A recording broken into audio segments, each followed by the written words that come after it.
tonight. Well, we got pro wrestling and more. I mean, to me, whenever New Japan comes on the air, they give you the and more that you're looking for out of pro wrestling. Would you say that's the case there, Jeff? Depends what your view of and more is, White. True, I guess. True enough. True enough. But we're live here tonight. We just watched the G1 special. In the G1 special in USA is what the logo said. What a night. I had some reservations going into this. A lot of it had to do with the building, a lot of it had to do with the presentation, and a lot of it had to do with the crowd. I just want to say kudos to the crowd tonight. First off, kudos to that crowd, because they could have been day after Mania with this. That's what I was going to say. We were kind of worried about that, and it was fine. I was shocked. I was shocked, man. It was not quite the... To me, this is what a New Japan crowd overseas should be. But it's a different culture. They're a lot more reserved over there, you know? Right. And so for some parts of this, they were the very, the early goings on with the Liger match and with those first tag matches at the beginning. It was kind of like a traditional crowd. We got a couple of chants in there, but it was very much sit down on our hands, big spot, golf clap, and then as the night went on, the crowd got more and more into it and began to look like an American crowd. I want to say the production aspect. Let's get at that out of the way first. This looked like, to me, production-wise, if you look at it from just a production standpoint, and even spots in the undercard, too, it looked like very much... I mean, as soon as I saw pictures online that people were posting from the building before the show started, I was like, okay, they totally used Ring of Honor's production crew for this. They totally took advantage of that partnership. Only thing they flew over was the ring and the wrestlers. That was it. And the belt. What makes you say that? Because it looked like the exact same ring setup that you would have for a Ring of Honor show. 2 screens, little small screen in the middle, narrow ass ramp, and that was it. Now you do realize that ROH they're not going to use their entire crew because they're 2 separate networks. Yeah, but I mean they could use the same production. The values were there. They had the same type of staging, the same type of Titantron, if you will. It looked just the screens. I would have liked a different screen setup, I guess. I know it's the little things. Joe likes lights and blinking lights and lasers. I know, but yes, that's part of the magic. That's part of it. It was fine, Joe. What are you talking about? No. ROH, blah, blah, blah. Listen, New Japan came over here, did what they needed to do. Boom, done. Signed, sealed, delivered. If you're a WWE fan that's just checking out New Japan for the first time, I think they accomplished what they set out to. All right, I gotta come at you there on this, because on my Twitter tonight, a lot of fans on Twitter using that hashtag, G1USA. I had a lot of, who are these guys? Give us a little bit of video packages. You've done nothing to establish these characters. I'm watching this for the first time, and I type back, do you not watch Ring of Honor? Do you not watch the damn weekly show on Access? And I even got a reply. No. That's why I put this on Twitter, because I don't watch it. My word to them, my word to those guys is, well, you better start. Because you're never gonna get a video package solely explaining who Okada is. You're never going to get a sole video package explaining who they are. These days, only WWE does that shit. Well, you're not going to get a video package of 8 guys per match. What are you asking for there? Well, I guess they were. Why are these guys fighting? Why is Liger and the other guys fighting the other guys? That's what they wanted. To me, this looked like, I guess, from a traditional fan who has never watched this shit's point of view, it looked very much like a WCW undercard where they would just throw the luchadors out there and here they go, But I will say that if this did not encourage you to start watching Ring of Honor, and if this did not encourage you to start watching CMLL, if this did not encourage you to, or AAA, whichever it is, if it did not, is it CMLL? I want to say it's CMLL. AAA is Lucha. Lucha Underground. So CML, which a couple of those guys are wrestling on Slammiversary tomorrow. Explain that one. So CMLL, Ring of Honor, New Japan, even if it's on New Japan Access, if it did not inspire you to start watching it, you don't need to know who these guys are because you're never going to watch again, so fuck off. you know? That's true. That's true. Yeah, it's a good way to look at it. And explain this: Global Force Wrestling has a working relationship with AAA. Oh, that's right. There is no TNA anymore. It's just Exactly, Global White. Force. Exactly. Which we said you was forgot. gonna happen. You forgot there for a second. Oh man, we said that was going to happen, or at least I did. Yes, I know you said. did. You called it. I was right. Say I was right, Jeff. You were right on that one. That's you were right. right on that one, White. 100%. And let's talk about that just for a second. I know we're here to talk about New Japan, but I'm not going to watch Slammiversary. I'm going to be at the beach for the next 2 days. So let me get this out of the way. PW Insider Mike Johnson called Jeff Jarrett the best. What do you call him? What promoter? Pretty much, yeah, the best promoter. He played the long waiting game, and he fucking won beautifully. So kudos to him. I think he worked Anthem Sports, to be honest. Yeah, he did. He worked he worked Dixie, that's for damn sure. He worked everybody. He worked the entire wrestling business. And Jeff Jarrett, who's a member of the Bullet Club still. Still a member of the Bullet Club. We're pretty sure. They never, the Young Bucks never super kicked him out. He's still in. That's right. You're not out until the Young Bucks turn on you. But I will say he's the best damn worker in the business, because he sat there and goes, okay, not only am I going to take Kurt Angle's wife and get thrown, but it's going to lead to me getting thrown out of my own company. The company's already in the shitter, so go ahead, throw me out of it. Whatever, I'll be a minority owner. Then I'm gonna sit there and flat out have them buy my way. I'm gonna make money by having them buy my way out of it and put me in the goddamn Hall of Fame, like it means anything, but he's there. Then I'm going to sit there and wait around with Cheshire Cat grin on my face while Dixie Carter runs the fucking company into the goddamn ground to where it's one heartbeat away from dying. Like one shot to the heart away from dying. And well, let's be fair, White. It was one heartbeat away from dying when he sold it to Dixie. Yeah. So keep that in mind also. Well, like I said, it was already in the shitter when he sold it to her.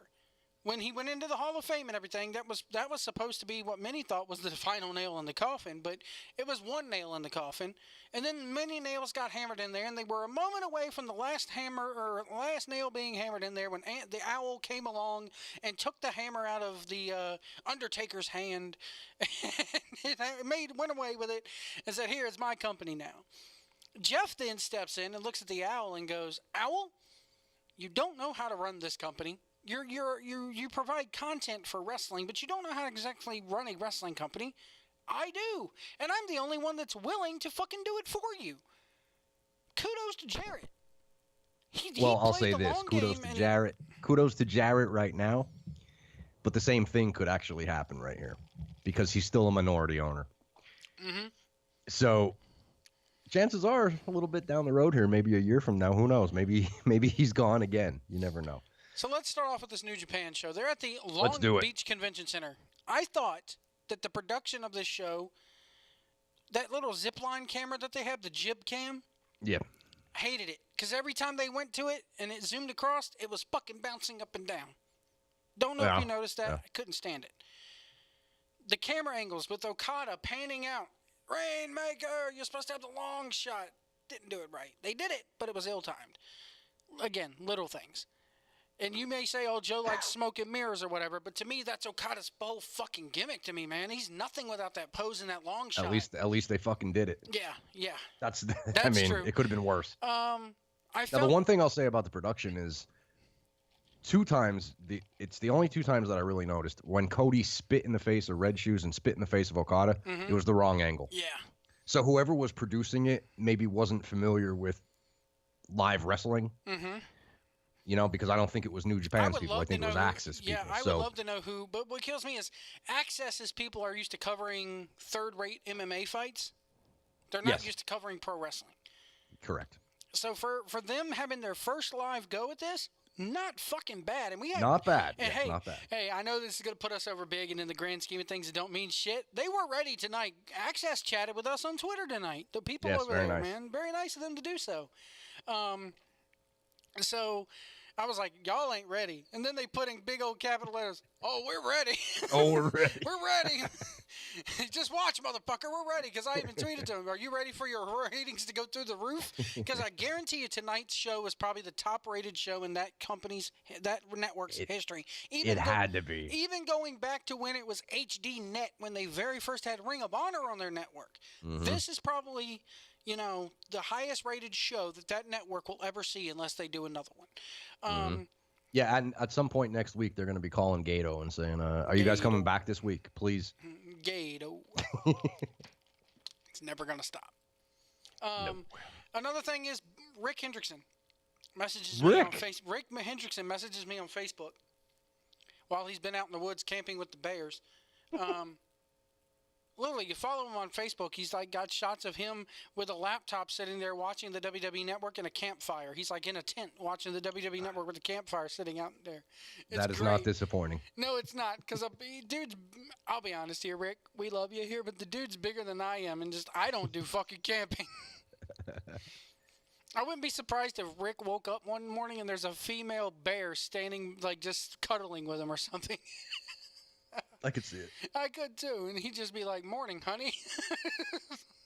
So was he watching it from the camp? I think he was watching it from his campsite or wherever he was. He may not have been camping, but he said small building, and it doesn't look sold out. I'm like, dude, it is sold out. The problem is, I think they could have put more people in that building. Definitely. They could have backed up that ring. They could have backed up, or they could have put a longer ramp in there. They could have backed up the ring. The hard camera that was on the ring's edge, opposite from the Tron, because you could see it. I mean, that's an ROH thing. That little, scaffolding with the camera on it. Well, during the entrances, you could see I would say you could easily have fit 10 more rows behind. The crane shots during the guys' entrances. You could totally see space in there. Here's my question to you. If they were to come in and book Staples Center in L.A. for this night, do you think it would have sold out? No. Really? You don't think NXT selling out the Staples Center? No. No. Not that many people. I don't think so. Wow. I don't think so. They could have definitely crammed the building here.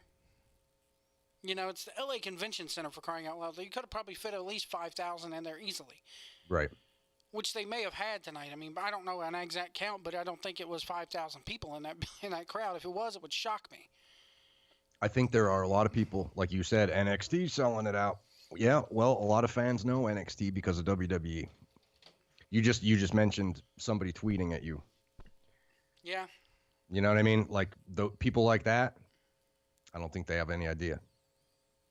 But the traditional WWE crowd is not watching NXT. They've proven that every time somebody new comes up. Look at what's happening. Doesn't matter. It doesn't matter. New Japan's not attached to WWE. True. Joe, you have to accept that.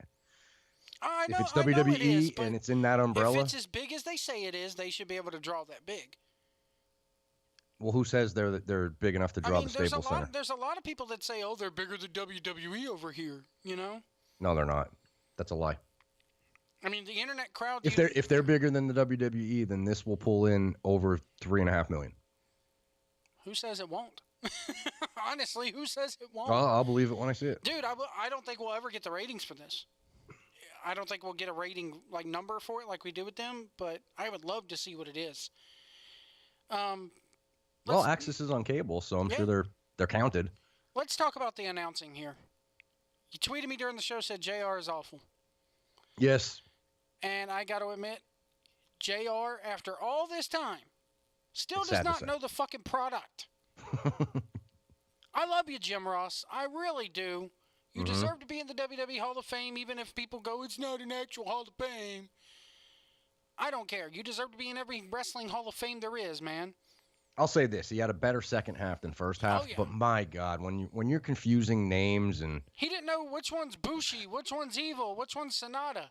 Yeah, and at that point, he actually said, "How the hell do I know?" How the hell do I know? I'm going, dude. You're supposed to be here. He said that a lot tonight. How the hell do I know? What do I know? You're supposed to be here putting these guys over. Tonight, not, tonight it was pretty much every time he made a slip up, it was, oh, fuck it. That's basically what he wanted to say. Unfortunately, I think Kevin Kelly would have done a better job because he's more familiar with it. And I think they proved it tonight. I really do think they proved it. And I will swear to God, if you see another live show like this, Ross will come out to call the main event because he was damn good during the main event tonight. and that'll be it. Just like WWE, he's going to call big matches. Right. He'll call a match at SummerSlam, I'm sure. But he ain't fit to call the rest of the show anymore. A couple things about Jim Ross here that I saw. The man looks older. Of course he is. He's getting older. Makes sense. Yeah. But he sounds older, too. That voice is going away. Yes. 2, I noticed that, yes, even though he does late-night shows, he was fucking tired by the end of the night. He looked tired. When they did that final on-camera of those two, yeah, he looked tuckered out. You know, put him to bed, you know? Little guy was tuckered out. I mean, I know, yes, his wife died, so he ain't got quite the spring in his step, but I don't think that's an excuse because Jim Ross wouldn't use that in his excuse, you know? I don't think it really has anything to do with it, but I know people out there are going to say, well, he just lost his wife. Give him some slack. I know people are going to use that card. Yeah, it's true. But the Jim Ross we know and love, Joe, he wouldn't have said, you know, how the hell would I know? He would have covered it up. Yeah, the Jim Ross we know always came down to the ring with a red or blue folder full of fucking notes. Mm-hmm. You know? Yep. By the way, we are 1650 PWAM, Pro Wrestling and more. And more. And more. And as in regards to the and more, you got 3, not 1, not 2, but 3 episodes or previews of the latest Cool Truth episode with Jeff Edwards and AC. Yeah, but we covered pro wrestling on there. They covered pro wrestling, but I mean, what I'm saying is, like, it's a different spin on it. One of them is, the first one's covering ROH, NXT, and Mike Kanellis. The second one is New Japan Pro Wrestling on Access Live. I assume you guys are running down the card for that? Yeah, we ran the card down. And then the third one is talking about how the Bullet Club is DIY over. We'll talk about the Bullet Club here in a minute. Let's get into this. Let's get into this here. Josh Barnett, the first time I ever saw Josh Barnett on camera. Oh, really? Yeah, he has a chin that says, please hit me. That man's he was a fighter. That man's chin sticks so far out. He's got one of those chins that you just, even if you're not a fighter, you just want to, you know, every time you see him, you just want to knock him out. You know, he's got a Jay Leno chin, for crying out loud. So we opened up with the curtain jerkers themselves, the Young Bucks and Marty Scurll. Yeah. And my boy, Bad Luck Fale. Curtain jerkers in Hot Topic. Alone. By themselves. We'll get into that. Because I did like the comment after the match. So it's the Young Bucks, Marty Scurll, Bad Luck Fale, and Yujiro Takahashi versus the Briscoes, Roppongi Vice, and Will Ospreay. I'll be honest. It sure wasn't Zack Sabre Jr. Oh, man. Did I say Zack Sabre Jr. online? No, but Jim Ross did. Jim Ross did? Well, who the fuck? Well, no, honestly, he reversed it. When Ospreay first came out, I thought it was Sabre Jr. Who the fuck can really tell them apart? They flippity floppity flippity flu. Wrestling fans. Okay. Anyway. I like the finish here. I really like the finish here. You know, the Bucks nailed a power bomb in Zagiri. The Bucks tried to set up for the Meltzer driver, but Rocky Romero shocked him. Did a little forward roll. It was like, haha, we were quicker than you tonight. The Young Bucks on the outside complaining, and Matt Jackson going, we got to deal with Hot Topic. We can't lose on TV. Said that over and over, and Jim Ross just quipped, well, you did. You know? Yep. I put online, don't worry, your teeny bopper fans will still buy your fucking merchandise when they go to Hot Topic to buy their thigh highs and fishnets. Don't worry, dude. Jealousy right there. Maybe. From White. Hey, wouldn't you like 1650 merch in Hot Topic? That's what I'm saying, White. Make it happen, folks. Make it happen. That's the day that pigs fly. My fat ass grows wings that day. Takahashi then came out. We had any thoughts on this match here? Because it's a general Young Bucks blippity floppity bloop bloop bloop. You know. Yeah. I like the finish though. White. This is what I try and bust into your head all the time. You bang on them, and their style. What you saw is basically what they do in New Japan. Whether it's a 4-on-4 or a 5-on-5 or a 6-on-6 or a 2-2-2-2, you know, a 14 match. This is what they do. This is their role on the show. They are not main eventers. Stop. They are not main eventers. They don't get get the pop that the over main eventers do. This is exactly what they do on the cards. But yet they come out every fucking main event. They're there. You know why? Because they're fucking there to annoy the piss No. out of people. Yeah, but why though? It's because Kenny Omega's in the main event. Well, they were out there tonight with the Bullet Club and all that, and with Kenny Omega. So they're always with Omega. My thing is that Jim Ross said it best. And I will tell you this. I got to explain this here. We're gonna go off the rails a little bit. Sidebar. Cornette had Meltzer on his show because of, I don't know whether you saw it or not. Somebody sent Cornette a clip from PWG where they did a fake hand grenade spot. Literally, it's fake hand grenade, imaginary hand grenade. They put it down somebody's trunks or whatever, and then they act like it exploded, and everybody fucking took a bump. And everybody's, of course, now the match is from 2014 or 13, so the match is old. Okay. But it's still the same shit they do today in PWG and, all over the indies today, okay? Okay. Never do it in CWF, by the way. That would never happen. Never do it in New Japan either, but go ahead. But, so then Cornette, of course, flips his shit. What the fuck are these guys doing? It has no place in wrestling. They make a mockery of the fucking business. Fuck PWG. Meltzer, because he goes to PWG shows, took offense to it. It's like you can't blame the promotion because of what one match or what one person does. To Cornette's reply is, yes, you can, because it makes a mockery out of the business. They should know better and not have him on the fucking show. I can agree with that, but so much. Meltzer fires back. Yes, they can put him on the show because it's drawing fucking money. That's the purpose of a promoter. That's the purpose of one who promotes, makes money. That's my job if I'm a promoter, is to draw money. So I could pay my wrestlers, so I could pay my production crew, and hopefully have enough left over to run another show. Or at least break even. So my script is kind of flipped on this because of what Meltzer said. Okay. I'm not blaming the Young Bucks, and I'm not blaming New Japan, Ring of Honor, PWG, anybody else who books them. My blame is on the fucking fans now. And if it means you fucking hate me and want to go off and listen to nobody but Jeff and AC on this network, well then by God, so long. Because the fucking fans are the reason why this bullshit happens. The fucking fans have turned it to where making a mockery out of the business is cool. They brung up, in this interview, fucking Joey Ryan with the dick spot. And how, Meltzer told a story of how he sent his son. His son wanted to go watch Cody versus somebody in the main event of a show in New York recently.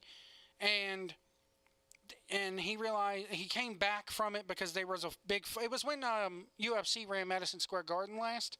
Okay. There was apparently a big pro wrestling show the day before that had Joey Ryan on it.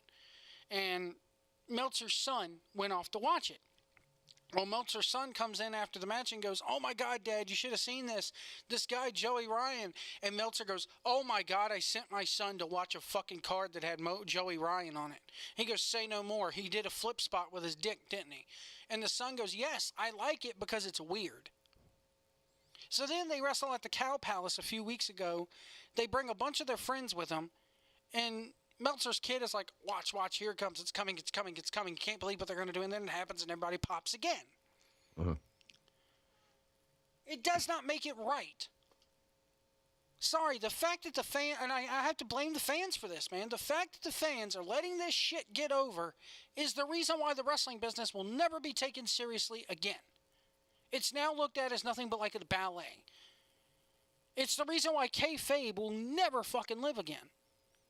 Because you laugh and giggle at shit like this. You boo, and Young Bucks are not necessarily in that category. The Young Bucks are in a separate category when it comes to my heat with wrestling fans, with I hate to use the word, the smart fans out there, because you're supposed to be booing these motherfuckers. They're supposed to get fucking heat on you.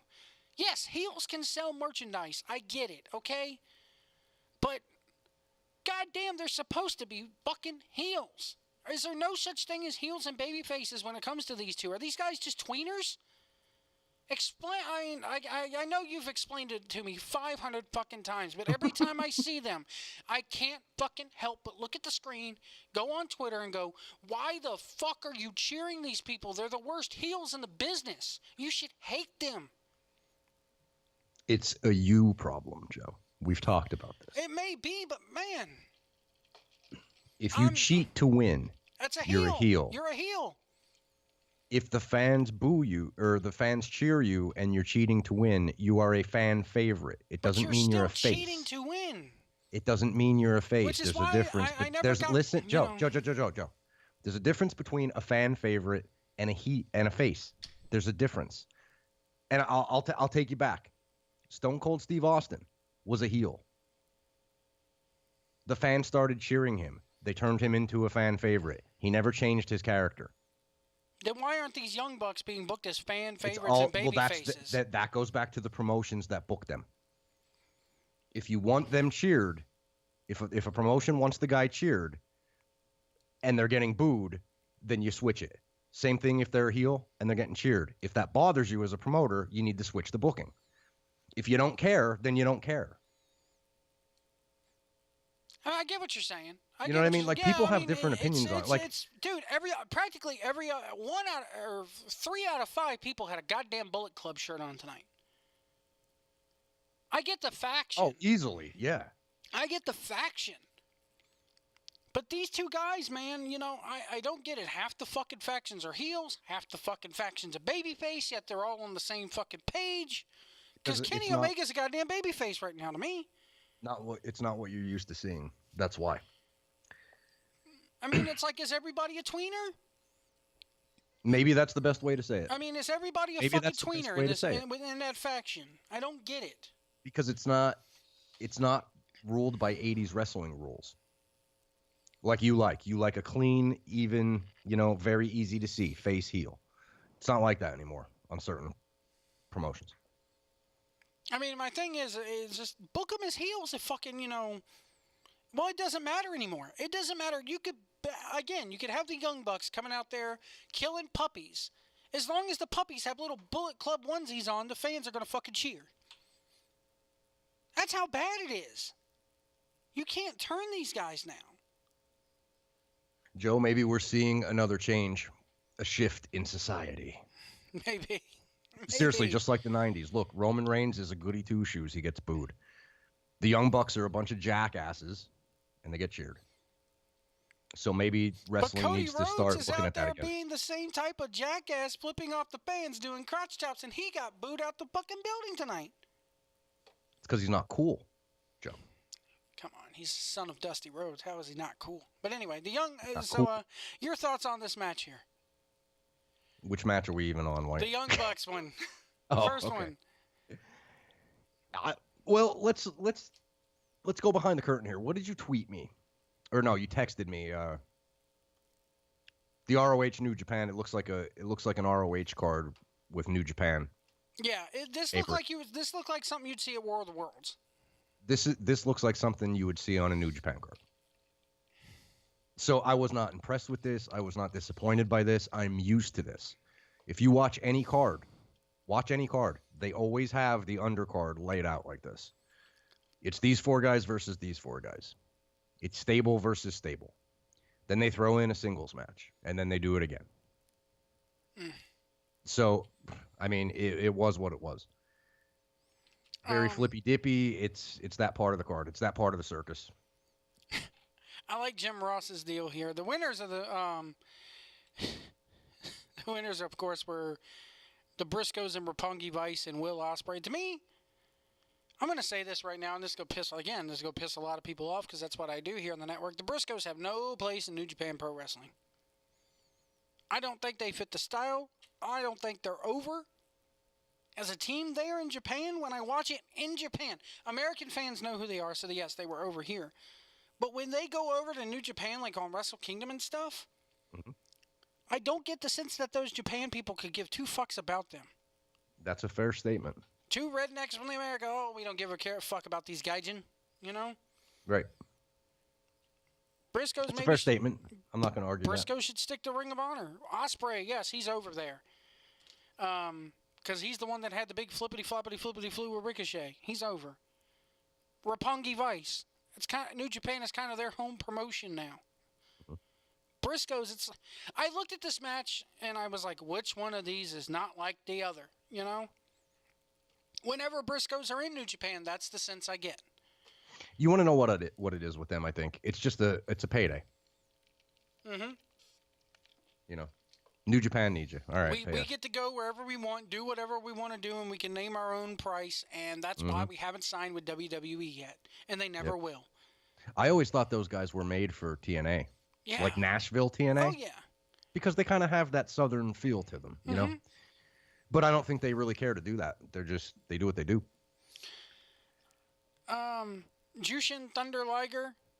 I'm going to tear up these Over names, guys. with Oh, the yes. crowd. Love me some Liger, man. Ever since I saw him in early 90s WCW as a kid, Yeah. I'm a huge Liger fan. Mm-hmm. And I'm sorry, you can't tell that the guy's been in the business for as long as he has. He looks just as crisp and as fresh as on day one to me. He never will miss a step. He's the same guy. And I think, I can't speak for Liger, but if I'm Liger, the day I do start missing spots and the day I start missing steps, it's time for me to get out. You know?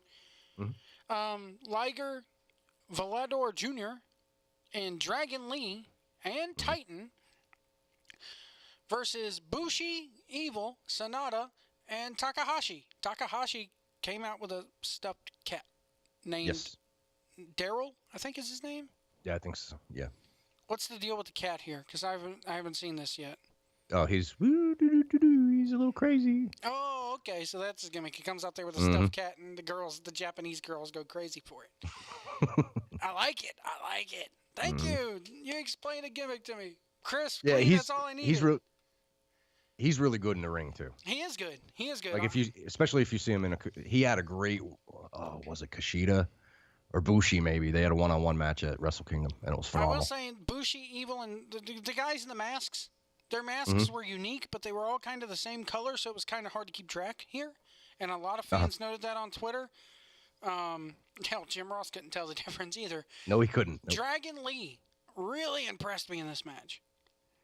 Yeah, he's been on Ring of Honor a few times lately. He's pretty good. Your winners of the match, Bushi, Evil, Sonata, and Takahashi. What faction are these guys with? Los Ingobernables. Yes. De Japón. The Spanish-Japanese faction. Okay. Correct. Yes. I liked it. I liked this match. I liked this match a lot. I was kind of crazy going, okay, you're going to have, 2 8-man tags back to back. Rick Hendrickson even texted me. I'll read you the exact quote here. Rick texted me. He goes, he said, 18 wrestlers in the first 2 matches, white, LOL. It's so funny. It's so funny when you could tell that you don't normally watch New Japan, because this is what they do. It's what they do. I mean, I get it. These are their warm-up matches. These are their warm-up matches. They're there to get the crowd popping and ready to rumble and all the thing like that. But on a 4-hour show, okay. Gets everybody on the card, all that. Yep. Your thoughts on this one? Now, I'll just say it right now. I was kind of saving it towards the end. But, to your point, Joe, with the 18 guys in 2 matches, would they have been better served as a company with their big debut here to put on some sort of show that resembled like a Wrestle Kingdom or a Dominion? Yes. Instead of doing this. I think a couple of the tournament matches should have gone on first. One of these matches, your Young Bucks match or the Jushin, I would say the Young Bucks match should have been the match before intermission. I think they would have been better served with maybe just going with, I don't know, Bushi versus the kid there, Dragon Lee. Mm-hmm. Or, something like that, and maybe just have the other guys outside ringside, the ring. Yeah. Jim Ross noted that Cody was challenging for the IWGP belt tonight, quipping, "Poor bastard doesn't even have a last name." I like that. Yes, that was good. Because he's not allowed to use Cody Rhodes, but he referred to him as Rhodes at the end of the night if you listened closely. Yes. And I did catch Josh Barnett in the main event say, Cody. Yeah. There were one or two times that So they caught themselves. They brung out the title for the tournament. The chairman brung out the title. Yes. First time I've ever seen the chairman on screen. The chairman. The chairman, the illustrious chairman, brung out that beautiful belt. Beautiful title belt, and it's a belt, folks. It's not a title in New Japan. It's a belt. Yes, it's an actual fucking belt. You wear it around your waist. I like the new belt. From the moment they debuted it, I believe it was at Wrestle Kingdom, Wrestle Kingdom is when they unveiled this thing, wasn't it? Yep. I liked it. I like it a lot. Now, before we get into it, do you think it's necessary? Fuck no. Okay. One too many belts, guys. Well, not only too many belts, but because unless they're going to start running the United States regularly, yes, we're not going to see it that often. And two, it's not going to be they're not going to fucking care about this overseas. See, that's the thing. If they It's the same way American fans now do not give fuck all about that UK championship that they just debuted. Right. They want to see that's what I'm wondering. If they're going to leave it here, like maybe put it on Lethal. Yeah. Let him go to other places, whatever. Just, Ring of Honor. Hang on to it first. Have him go to Ring of Honor. Have him go to fucking Mexico with it. Whatever. But right. Yeah. It's just like I like Pete Dunne and I like Tyler Bate when they fought at the last takeover. Fucking but amazing. You're not going to really care. But the title belt being on the line didn't really mean anything because they were going to have an awesome match. You were going to get that kind of a match either way out of those two. Right. So you had the Jay Lethal versus Adam Hangman Page, my boy from. They mentioned one of your boys. They mentioned that he was from wrestled from under the tutelage of Jimmy Valiant, and I was quick to tweet out that so was one of our guests this past week on the CWF Mid Atlantic After Show. Insists you can go listen to that now in the archives here on 1640 PWAM, and it was one of our best interviews ever, I think. Yeah, me especially. Did you watch? I was great in that one. You were awesome in that one, dude. Did you go back and listen yet? Yes. How'd you like it? It was great. Interesting, wasn't it? It was great. Better than what you had thought it was going to be? True professional, White. Thank you. Yes, you were good. Very good. Very good interview. Go check it out. Was not sexist at all in the interview. Yeah, you bit your tongue for a half hour. That's what that means. No I'm only kidding. Go ahead. No way. I cowed down to one of the greatest wrestlers I've ever seen live, in my opinion. But anyway, Jay Lethal versus Adam Page. They noted on commentary that Lethal suffered injuries at the hands of the Beer City Bruiser 8 days ago, and his ribs are taped. Liked it. Shit, the partnership. It actually matters. Shit carries over. Because they could have unless this was a shoot injury, which it very well could be, they could have just said, fuck it. No, he's good. You know? Yeah. I like this match. Jay Lethal got the win here. It was a damn good showing for Hangman Page. Page is going to go on to have a good career in New Japan and even in a little bit in Ring of Honor. Lethal is probably not going to go over to New Japan all that much, so Lethal needed to win here. And like you said, they're probably going to give him the belt.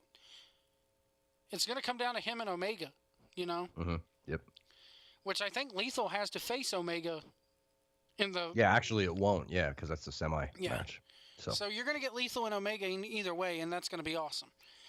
I enjoyed this match. I thought, okay, now the card is starting. Yeah. That's how I felt. I was like, the undercard's out of the way. They could have aired in my opinion, but I know it's the Young Bucks. You got to get them on camera. But they could have aired the first two matches off air and just had the Young Bucks come out with Omega at the end. I would have been happy. Well, I'll tell you what. I love the faction, the Los Ingobernables, but Naito is the leader of that faction. So if it was up to me, I think I might have just scrapped that match and just had them come out with Naito. Yeah. Wasn't really necessary. But again, it was a live show also, so maybe the crowd enjoyed it. I don't know. And again, they're trying to give the first timers a taste of what they can expect if they watch every week. Yes. Did you watch this on Access or did you watch it on New Japan World? No, I watched it on Access because I wanted the full effect. Okay. You know. Let me ask you here. I know what you're going to say because you probably think it's better with the Japanese commentary, but for fans watching in the U.S., do you think the U.S. commentary did a good representation of what they can expect if they start watching from here on out? Unfortunately, no. How do I even say? All right. I think they need to pull an audible, and tomorrow night they really need to look at it and go, all right, Kevin Kelly, you're out there. Let me put it to you this way. The Axis announcers for the weekly show, for the weekly New Japan show, which is old footage, right? Well, they're all caught up now. They just showed they're caught up Dominion. Now. But that show's been on for at least 2 years now. Mm-hmm. The original announce team was Mauro Ranallo and Josh Barnett. Yeah. Without Mauro Ranallo, with Josh Barnett, it exposes Josh Barnett. Oh, yeah, 100%. When they got JR to replace him, it was still good. But, of course, JR has time to prep for those shows. Mm-hmm. You know what I mean? Because they're not live. It's not like he didn't have time to prep for this one, though. Exactly. That's not an excuse. It's not an excuse, but moving forward, if they do this again, you got to get Kevin Kelly. Yeah, I mean, hell, I'd even like to see a 3-man booth. Put Kevin Kelly, fucking get Ronaldo back. Well, they can't do it now. I don't think they can. But I just think that I saw a lot of contrasting photos on Twitter. A lot of people on Twitter were watching it on New Japan World because you had the Japanese subtitles up in the corner, or the Japanese graphics up in the corners telling you who was in the match and everything. Mm-hmm. And I'm curious to see how this plays with Japanese commentary. But to me, it doesn't matter because that crowd was totally different. This is not a traditional New Japan show. It's just not. And it wasn't meant to be. And honestly, Joe, it's not that I prefer the Japanese announcers. It's that if there is no English announcer, it doesn't bother me. Because I'll be the first to admit, when it was JR and Stryker doing that Wrestle Kingdom a few years ago, I watched that. If it's Kevin Kelly, I'll watch that. But the other shows that they do, I have no problem listening to the Japanese announcers. If that makes sense. Yeah. Oh, yeah. Okay. You had another championship first round match in the IWGP US title tournament. Juice Robinson versus Zack Sabre Jr. I was hoping Juice would win this, man. Because I'm a huge I was going to ask you, what did you think of him? Because he looked really good tonight. He did look really good. You know, I mean, even when he was in NXT, I liked him. So, you know, somebody even tweeted out, Juice Robinson is proof that there is a good life after NXT in the wrestling business. That's a good tweet, yeah. I'm not a huge Zack Sabre Jr. fan. Either am I. Just like I'm not a huge, the other one. Will Ospreay fan. The other one.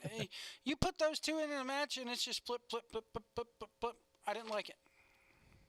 I don't like either one of them. I don't like that, you know, it's not meant to be ballet. Yes, wrestling is an art form in 2017. We get it. We want people to see that this is no different than, you know, going to the ballet, but it's not ballet. Mm-hmm. If I wanted to see flips, I'll go to a men's gymnastics tournament, you know? If I wanted to see that, I'd go to a men's gymnastics tournament and watch a floor routine. Because that's what that is. Joe, I completely understand what you're saying, but you got to remember, the people that like that may think that Adam Page and Jay Lethal was boring, and you liked it. That's the point of doing it like this. Yeah. It's the point of spreading the card I out understand. with different talents. It's a three-ring circus analogy. I get it. Exactly. But you could say that. I'm not going to take it away from you. You don't have to like those guys. That's fine. I'm fine with that. But your winner here was Zack Sabre Jr. I did like the finish, the submission finish. And how many ways do I got to twist this guy up before he can, you know, how many times do I have variations of the octopus do I have to put on this guy before he taps? It made Zack Sabre Jr. look good advancing, but it also made Juice Robinson look tough. It made Juice Robinson look like he could take a beating. It made Juice Robinson show some skill that I don't think, I mean, up until now, I don't think we've seen this out of Juice. You know, Juice has had good matches. Mm-hmm. But this really kind of took him to a new level tonight. Zack Sabre Jr. I think so. That's a fair statement. Yeah, for lack of a better term, Zack Sabre Jr. made Juice Robinson tonight. Any other thoughts on this one? Nope.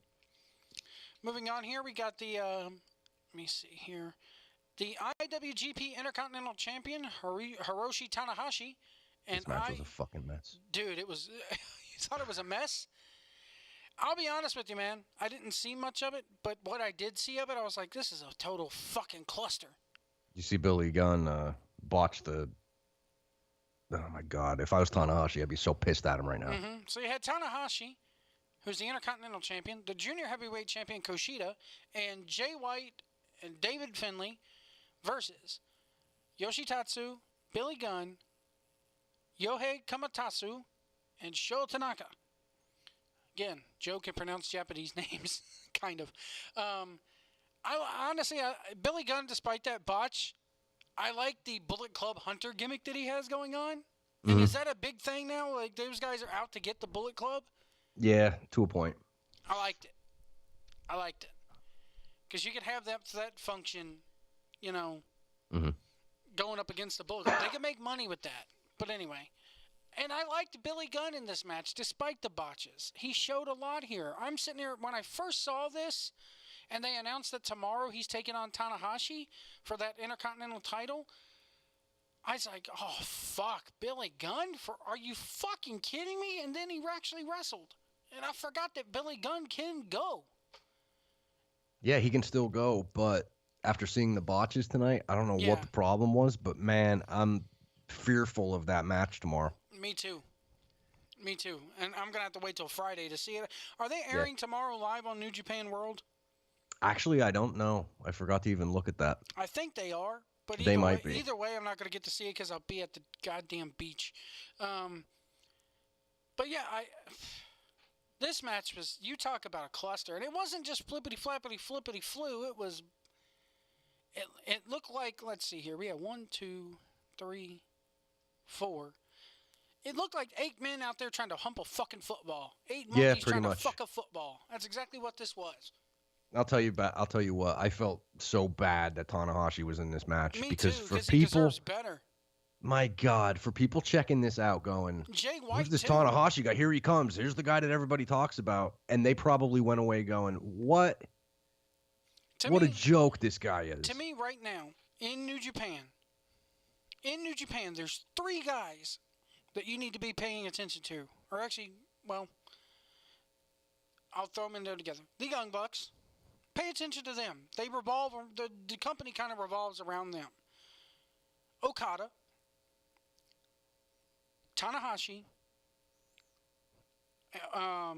Omega. Did I say Omega already? Nope. Omega. So there's 4. And then maybe, then you got Naito and people like that. But Tanahashi was the guy who was headlining Wrestle Kingdom 3 years ago, right? Yeah. He didn't. Well, no. He just headlined. The story they told last year. Okada went over him. Yeah, they faced each other 2 years in a row at Wrestle Kingdom, didn't they? Yep. Okay. So, I mean, to me, Tanahashi, Okada, Omega, Naito. Those are the main 4 guys that you should be watching. And to me, if I'm looking at this like promotion, your top 4 right there. Yeah, that's your top 4. Young Bucks being 5. Okay. If you want to throw, and honestly, Joe, last year it was those 4 take Omega out and put in AJ and Nakamura. But they're gone. So that's now, the top of the card. But you got your top 4 right there. And I'm not even an avid watcher of the product, and I know right there those are the 4 guys that should be fucking headlining. Mm-hmm. And to have him stuck in a mid-card match before intermission, paired with all these in this type of clusterfuck, it pissed me off. Because now, how are we supposed to take Tanahashi seriously after this shit? You're not. And like if there's fans sad, checking man. in and they said, no, I won't disagree with it because it kind of got ruined on people seeing him for the first time. I mean, here this is, the guy playing the air guitar with the title. He's a fucking rock star overseas. Mm-hmm. I mean, he's the kind of guy where if this was the 80s, the women would be throwing the fucking bras and panties in the goddamn ring at him. He looks good. He's got the look. He's got the charisma. Hell, after fucking Nakamura left, I think he's the most charismatic in the company.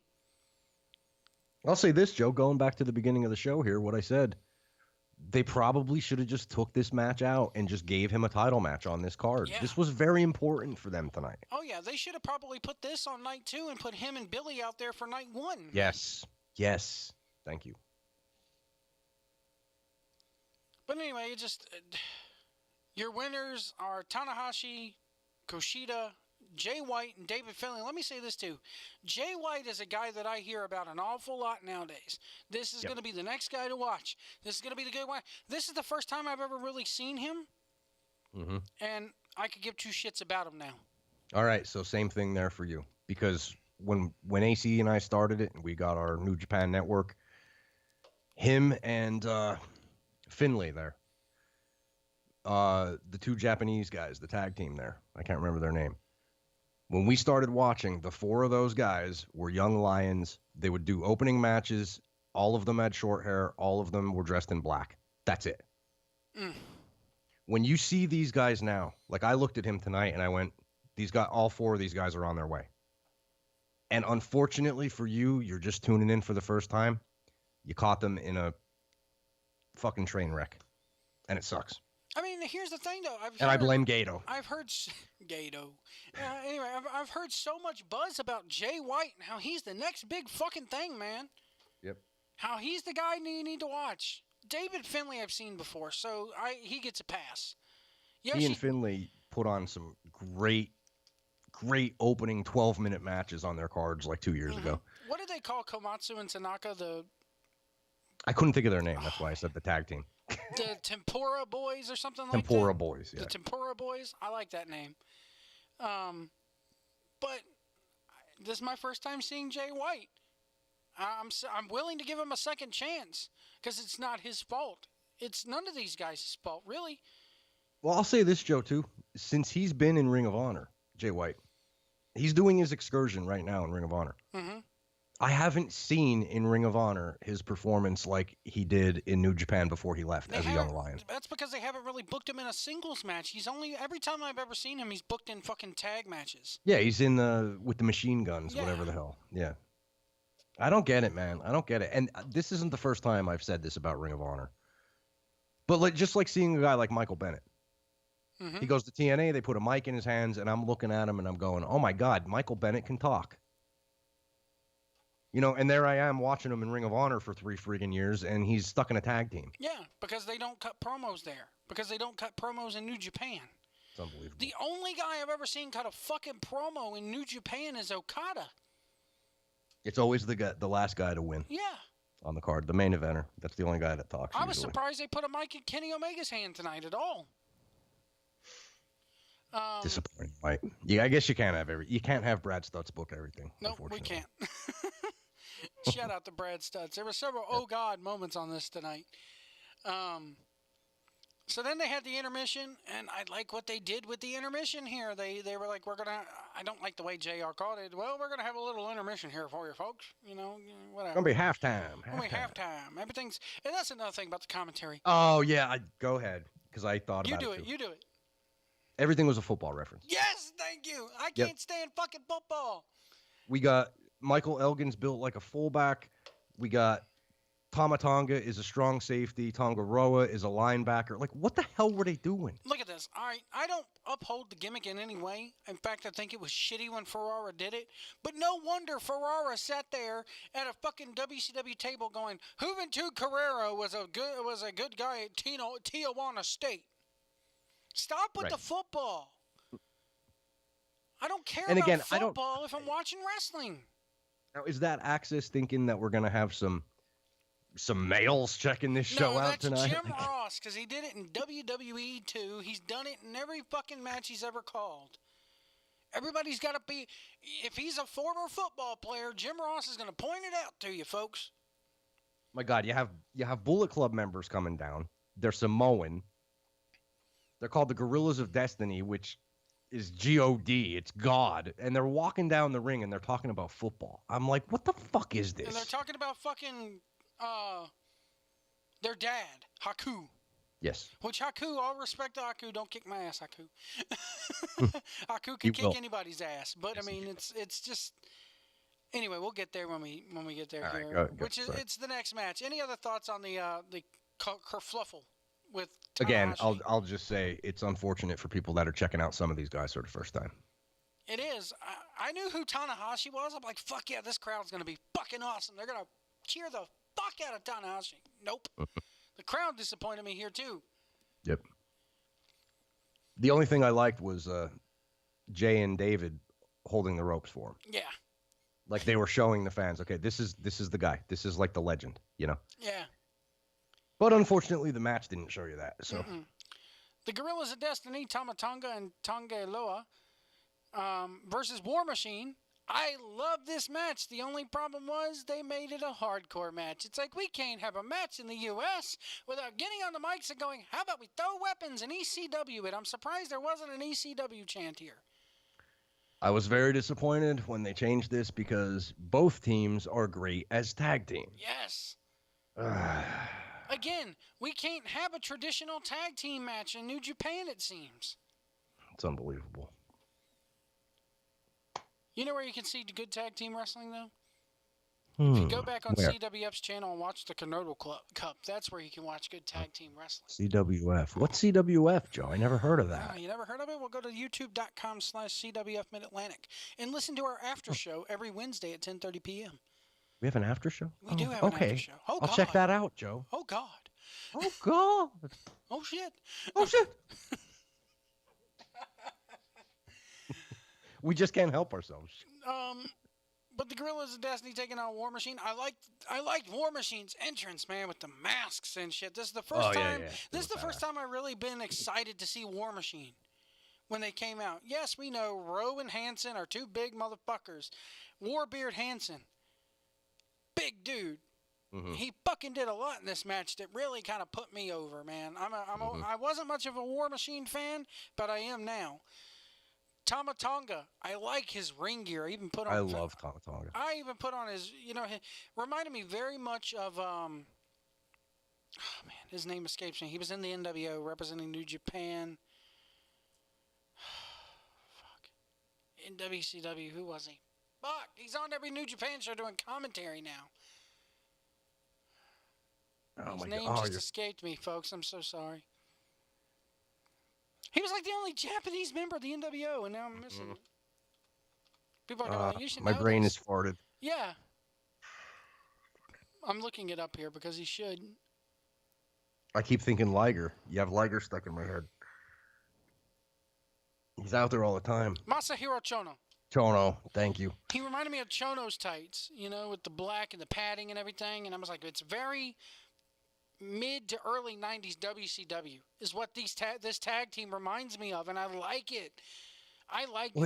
Here's the thing with them, Joe, though. Did you notice Tama Tonga's t-shirt? No. He had no face paint on tonight. Didn't know they wore face paint. I really don't. I mean, honestly, man, I don't watch Ring of Honor every week because they don't ever tell a fucking New Japan. story. He's not Ring of Honor. Well, the Gorillas of Destiny have appeared in Ring of Honor, though. He had such a badass look before. He'd do his whole face in white and then, color his eyes and shit. Oh, nice. Yeah. Yeah. And now he just looks like normal. I don't know. Whatever. I don't know, dude. He looks like a skinny Roman Reigns, to tell you the truth. Yeah, pretty much. He's the big dog. He's over. No, tonight you take paint off. You look like Roman Reigns for America. Yes, you look sexy. The girls dig it. Yeah. You get them girls laid. will like. You get them laid after show. Pump your fist while you're at it. Anyway. Gato. You do Superman punch. You do a Superman punch, put him through the table, you win. Girls and children love you. A lot of women at this show tonight. Yes. A lot of women. Every time it seemed like every time they panned to the crowd, you had to have one woman and one man in the shot at least. Yeah. Yep. It was good. I like it. A lot of kids there too. I thought the match was good, but I was disappointed that it wasn't. I was disappointed that it was a hardcore match, but then I was like, okay, that last match, man, them doing that finisher. The fallout through that fucking table looked...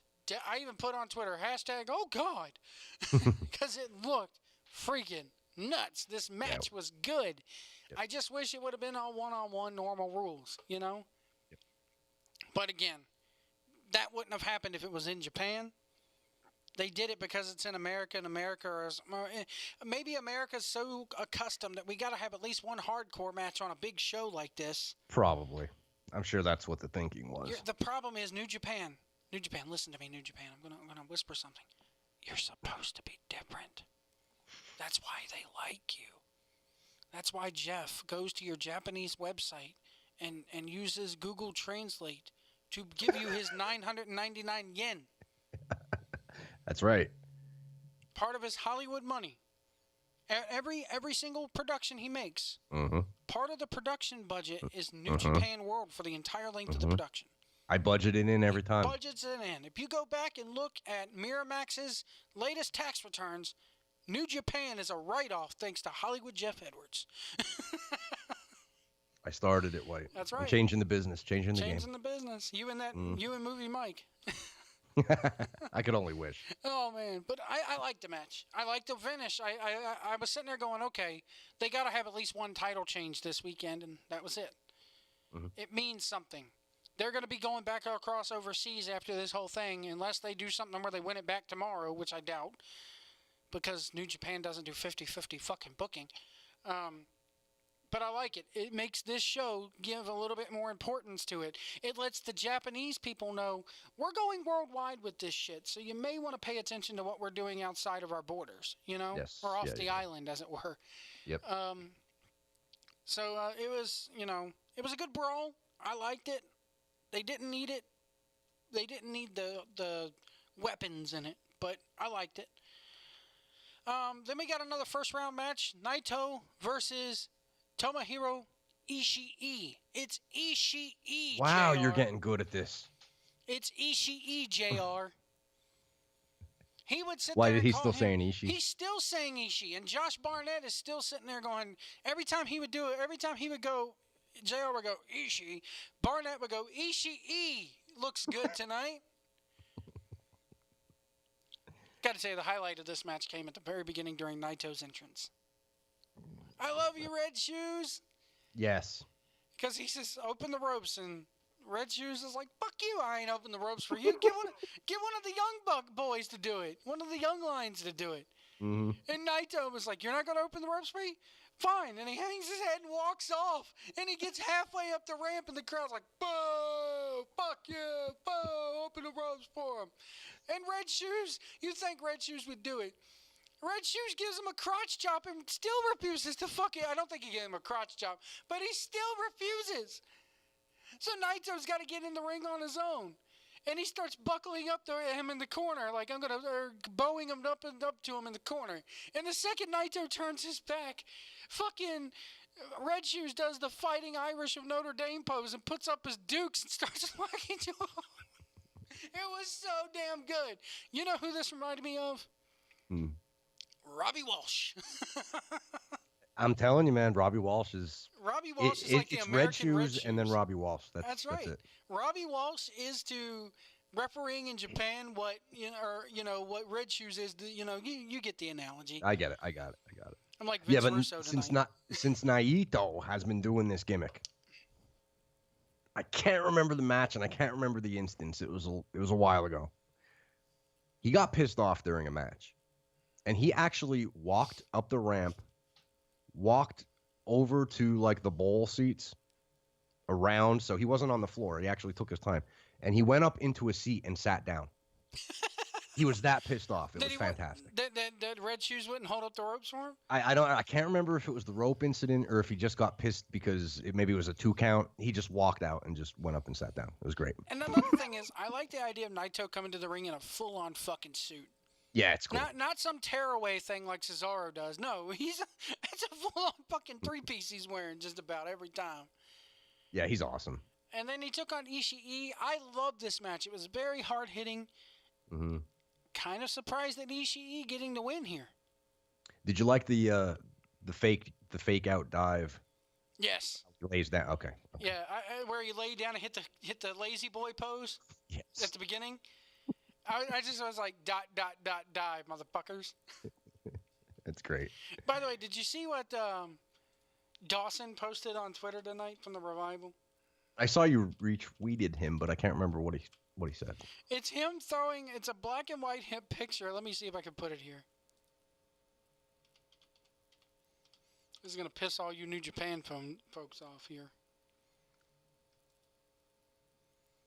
Scott Dawson, WWE. I think it was Dawson that put it. Yeah, he posted a picture of him. He's doing the 2 Sweet Me pose, but he's got this look on his face like, oh, like gimmicking it up. Mm-hmm. And he goes, we're part of the internet gang now. And he has a smiley face with the glasses on, like for nerds. Okay, that's what I saw. Yeah, I just saw his comment. This is why everybody's saying fuck the Revival. And I think it's the best thing ever. I hope they all keep it going. I think he can. You know what I would like to do? I would like to see WWE run with this. They won't. I would love to nothing more than to see Vince McMahon make fun of those type of fans. Dude, you know what I would love to see? Vince McMahon send the Revival to a New Japan show. Yeah. I would love to see it, but he's not going to do that. He's not going to do it after this show because now they're his competition. He can say they're not all he wants to. Mm-hmm. But I really hope we get some kind of TV number. I need to see how many people tuned in. I'll tell you right now, if it's more than Raw, even more than SmackDown, Vince is going to flip his shit. I honestly think that if they outdraw Raw, come on now. I don't think they're going to outdraw Raw. But I'll say this. It's a long stretch, but would it be enough if they destroy TNA for Vince to look at that and go, whoa? Yeah. Like, let's just say they break $1 million. Well, not really, because Vince doesn't see TNA as competition anyway. Right, that's my point. That's my point. So let's say New Japan broke $1 million tonight, and Vince sees that. Do you think he'd go, ooh, wait a minute. Maybe I do have some competition. Well, TNA doesn't draw any more than 300,000 per week. I know. So I'm saying, would $1 million get on Vince's radar? What would New Japan have to do? $1 million, $1.5 million, $2 million? Dude, if they draw $1 million, that's half of what Raw's getting. Well, that's true. That's true. Fuck yeah, he'd stand up. His dick would get hard over that. Fuck yeah. Listen to me thinking that Raw actually draws nowadays. Look at you. You're supposed to be. I'm supposed to be the one that thinks Raw's I know. Drawing. We're doing role reversal tonight. Oh God. Oh shit. Ishii wins, and I'm surprised to see Naito lose. But Naito didn't need the win for this. Naito can go on. I would love to see Naito and Okada again. Honestly. Yeah, it might happen again. And then you had, so advancing tomorrow, Ishii versus Zack Sabre Jr. Oh, before we move on, last Naito bit. Did you notice Tanahashi's Intercontinental Championship? The white belt, the white strap, yeah. That is new. Do you know why that's new? It's a direct dig at WWE's Intercontinental thing. Nope. Since Naito won it, because he's so disrespectful, he literally beat the shit out of that title that they had to make a new one. Really? He would throw it in the ring like it was the plate was like falling off. It was bented. Because he would just go out there and just be totally disrespectful and like throw it. And I guess that's seen as, you don't do that in Japan. Yeah. That got him over as the belt disrespectful heel. Yeah. But yet he's cheered. In Again, Japan, yes, he's that cheered. goes back to what we were saying. Yep. Because he's cool. I love the guy. I should hate him, but I don't. But the thing is, he's not annoying. He's not a sniveling little weasel like Matt and Nick Jackson. Well, if this were a fucking movie, Matt and Nick Jackson would be like Toad was in the X-Men. Sniveling little weasel. White, save it, because I have something to bring up about Cody Rhodes. Continue. Cody Rhodes is so awesome. We're going to get but the next match that I have here, so Zack Sabre Jr. has got to fight Ishii tomorrow. Yes. You talk about a fucking clash in styles. I hope Ishii mops the fucking floor with Mr. Flippy Floppy Flippy Flu. I think what you might get is Ishii beating the holy hell out of that guy. Sabre somehow coming in, getting slipping into a submission. Yep. Yeah, just like they did tonight. That's going to be Sabre. And you know what? I'm fine with Zack Sabre Jr. doing that for a story. If he wins, that's the way to book him to win. That's what I'll say. And another thing is, how often is Ishii going to come over to the States? Zack Sabre Jr. is already coming to the States for Evolve and everything on a regular basis. Right. In fact, Evolve is in Charlotte, North Carolina next weekend, 3 hours away from me, and I did not even know about it. And I'm not going to be able to go. Sucks. But the next match, my God. Guys, I got to say it. I'm a Kenny Omega fan now. Even though he wrestled a fucking blow-up doll. And I'll apologize to Liz. I'm never going to fucking... I did apologize to Liz. But, do it again. Well, I'm sorry, because now Liz, you're seeing the greatness of Omega. But the thing is, even though he wrestled a fucking blow-up doll, even though he wrestled a 9-year-old fucking girl in the ring, he has come a long way. He's grown up. This match proved it to me, and the match at Dominion proved Kenny Omega's grown up. Kenny Omega does not need the Bullet Club. He does not need to be with the Young Bucks. I'll say it right now. They could totally dump this Bullet Club shit off of him, and he would be better off without it. He may be. As a wrestler, as a person. Right. The only thing that annoys me about Kenny Omega, and it's something that he can't change, is the voice. His voice is so Owen Hartish, so high-pitched.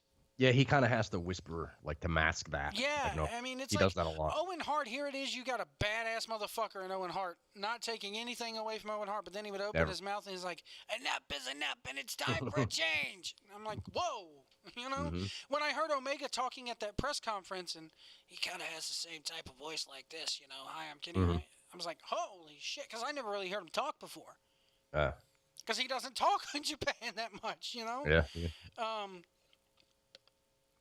I was like, okay, but you could cut a decent promo. I can get over the high pitched voice. I don't have the deepest voice in the world either. God damn it. No, you don't. So, hell, I could be the Owen Hart of the South. But I love this fucking match, and I'll be honest with you. I read that this match was going to take place tonight, and as a non-New Japan, you know, was a hardcore guy. I looked at this and I'm like, damn, this doesn't look good on fucking paper. Well, like I said before we came on, I'm not really a big Elgin guy either. Mm-hmm. So in my opinion, I thought, what a waste of Kenny Omega. He's going up against Elgin. But after seeing the match, well, I turned on damn Elgin. Good. I turned on Elgin and stopped being a real big Elgin fan when he had that whole thing where he won the big ROH title, and that was his big match, and he finally fucking won it. And then, all of a sudden he has visa issues, and they have to take the title over him. And I'm like, you stupid fuck. That's exactly where I lost interest in him as well. Because then they had to stop booking. And when he did finally come back a month or so later, it was devalued. Yes, he had lost all momentum. And you can't... All that time spent on him building him. Yeah. Yep. Yeah, we agree on something. All right. Yes, we do. Totally. 100%. And Elgin looked good here. I think he kind of he kind of rebuilt his stock with me, you know, in this match. Yeah. Because it didn't look good on paper. I'm sitting there going, oh my God, this is going to be fucking boring. Mm-hmm. Yeah. Because Omega can go, Elgin can go, but it's two different styles. Yes. And then the bell rang, and they proved me the fuck wrong. Yep. I don't have a bad thing to say about the match. I wish the Young Bucks weren't at ringside because I think the Young Bucks being there devalues Omega. Doesn't need them down there. Yes, they're not getting involved. Yes, they're not being a part, interfering at all, but still. It doesn't prove why Kenny Omega needs them down there for every fucking match. Why does he need them down there if they don't do anything?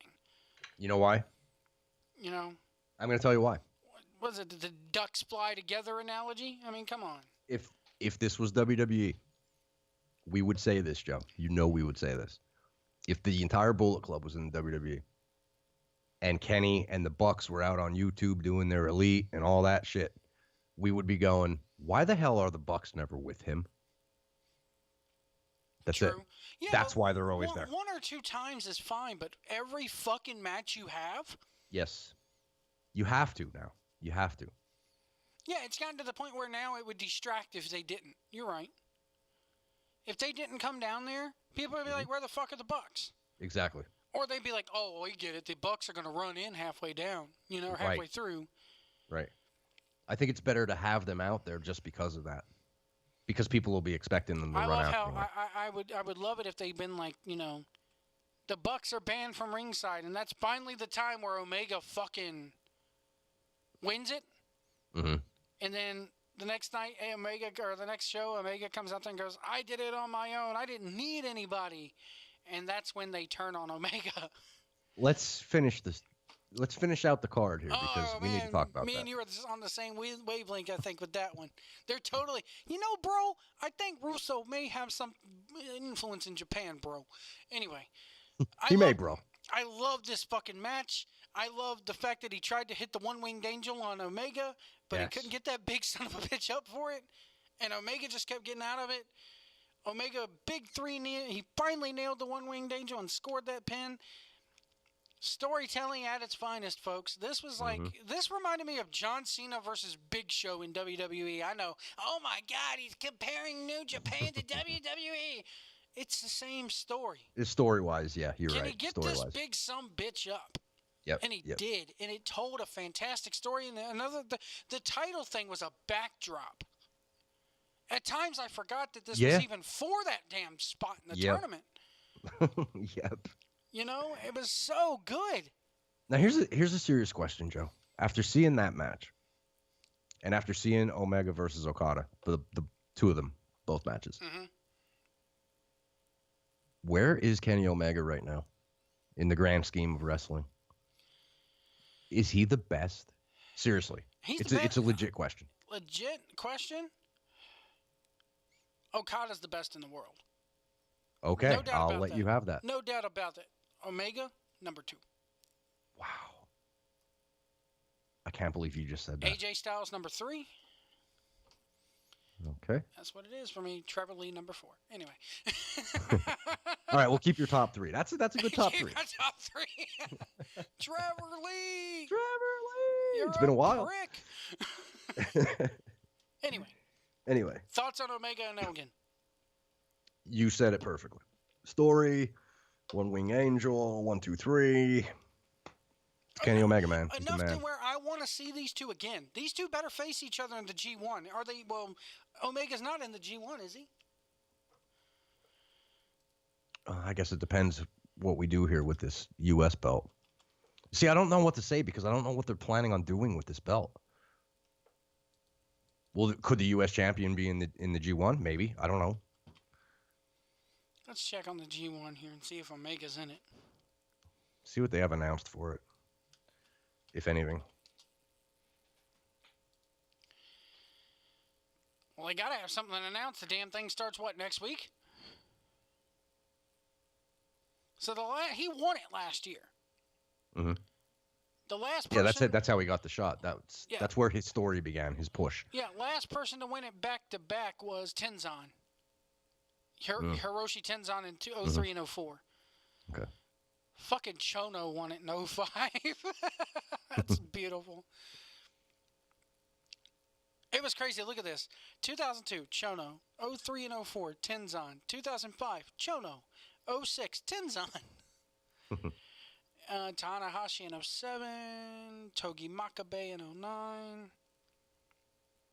Nakamura in 11. Let me check here in 2017. He is in it. Omega's in it. No, wait, no, he's not. Okada is in it, though. Why is the champion in the tournament if the winner of this gets to fight the champion? Well, if he would win, he'd be able to challenge for something else if he wanted. But what else would you want? They're not allowed to cross weight classes, so the most he could challenge for is never? Intercontinental. Intercontinental doesn't have a weight tournament? Or a weight Nope. limit? Okay. So you got, in Block A this year, you got Fale, Goto, Ibushi, Ishii, Makabe, Nagata, Naito, Zack Sabre Jr., Tanahashi, and Yoshihashi. Block B, you got Elgin. That's Naito. I'm going to take Naito. I'm going to do my quick preview here. Yeah, Naito takes Block A, no doubt. Yeah. It's the finals of Block A comes down to Naito and Ishii. I'm going to call that now. I like it. Block B, you got Elgin, Evil, Satoshi Kojima, Kazuchika Okada, Kenny Omega. So Omega is in it. Omega and Okada are in the same block. Love it. So you're going to get them at least once. Juice Robinson, Sonata, Suzuki, Tamatonga, and Yano. Omega and Okada are coming down to the Block B finals. I see Omega and Naito, man. Have they really ever faced each other?